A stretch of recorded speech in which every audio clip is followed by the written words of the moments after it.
Students, मैं कक्षा 7 और 8 के लिए गणित विषय में परिमेय संख्याओं के विषय में आपको कुछ समझाने जा रही हूँ।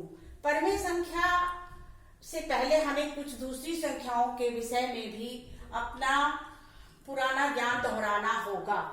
जैसे कि बच्चों, हम लोग जानते हैं कि प्राकृतिक संख्या, गिनती की संख्या को प्राकृतिक संख्या कहते हैं। जैसे प्रकृति में जो हमें दिखता है और अगर हम आपसे कहें कि उसे गिना जाए तो आप वहां 1, 2, 3, 4 से गिनना शुरू करेंगे, तो ऐसी संख्याओं को हम प्राकृतिक संख्या कहते हैं। उसके बाद इस प्राकृतिक संख्या में जीरो ऐड कर लेने के बाद जो मिलती है वो संख्याएं पूर्ण संख्याएं कहलाती हैं। पूर्ण संख्याएं कहलाती हैं, अर्थात प्राकृतिक संख्या के परिवार में जीरो संख्या को ऐड कर लेने से हमें पूर्ण संख्याओं की प्राप्ति होती है। उसके बाद पूर्ण संख्याओं में ये देखा गया, जब कभी ऋणात्मक संख्या का मान आता था तो वो पूर्ण संख्या में नहीं होता है, लेकिन जब पूर्ण संख्याओं में ही ऋणात्मक पूर्णांक संख्याओं को सम्मिलित कर लिया गया तो हमें पूर्णांक संख्याएं मिली। जैसे कि आप लोग देख रहे हैं, ऋण 4, ऋण 3, ऋण 2, ऋण 1, ये जो है ऋणात्मक पूर्णांक संख्याएं हैं। फिर बीच में मध्य में 0 है और इस तरफ आप धनात्मक पूर्णांक संख्याओं को देख रहे हैं।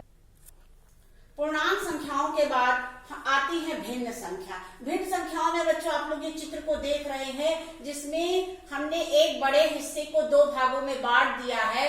और अगर हम कहें कि इसमें रंगा हुआ हिस्सा कितना है तो आप कहेंगे कि 1 हिस्सा, अर्थात 2 में से 1 हिस्सा रंगा हुआ है। अतः इसे भिन्न संख्या के रूप में 1/2 के रूप में लिखा जाता है। उसी तरीके से इस चित्र में आप देखिए कि इस चित्र के मैंने 4 हिस्से किए हैं और 4 हिस्सों में से 3 हिस्सा रंगा हुआ है। अतः यह भिन्न के रूप में 3/4 हिस्सा, भिन्न के रूप में 3/4 लिखा जाता है। इस तरह से जब किसी बड़े हिस्से में से छोटे हिस्से को दिखाना होता है तो ऐसे जो है संख्याओं को हम भिन्न के रूप में लिखते हैं।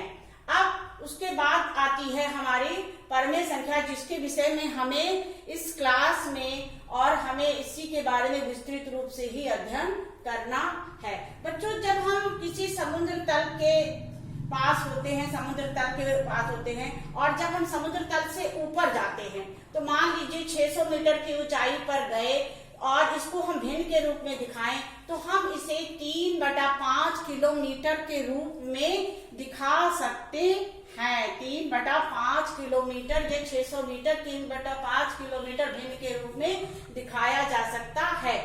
लेकिन जब अगर समुद्र तल से नीचे की बात की जाए तो उसी 600 मीटर को हम धनात्मक 3/5 के रूप में नहीं दिखा सकते, क्योंकि ये समुद्र तल से नीचे की बात है। इसको हमें ऋणात्मक के रूप में दिखाना पड़ता है, अर्थात ऋण 3/5 किलोमीटर। इस तरह से भिन्नात्मक संख्याओं के ऋणात्मक मान की आवश्यकता ने परिमेय संख्या की आवश्यकता को जन्म दिया।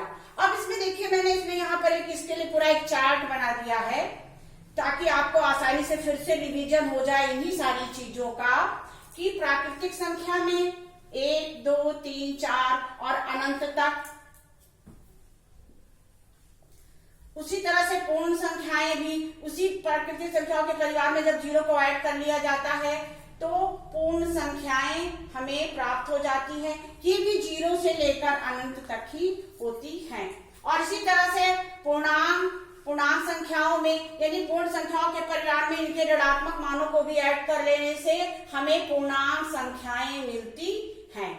और भिन्न, जैसे कि मैंने आपको ऊपर बताया था कि किसी वस्तु के हिस्से में से जो हिस्सा हमें प्राप्त होता है या उसका कोई हिस्सा लगाया जाता है तो हम उसे भिन्न के रूप में दिखाते हैं। तो ऐसी संख्याओं को 2/5 बोला जाता है। इसके ऊपर वाले हिस्से को अंश और नीचे वाले को हर कहते हैं।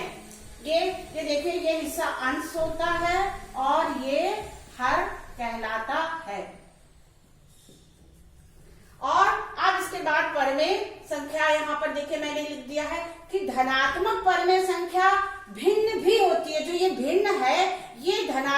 परिमेय संख्या कहलाती है, यही भिन्न भी है। लेकिन ये जो यहाँ ऋणात्मक है ये भिन्न के रूप में तो दिख रही है, मगर चूंकि ये ऋणात्मक होने के कारण हम इसे भिन्न नहीं कह सकते हैं, इसको अलग से नाम दिया गया परिमेय संख्या। अर्थात ऋणात्मक भिन्न जो है वो परिमेय संख्या के रूप में जानी जाती है।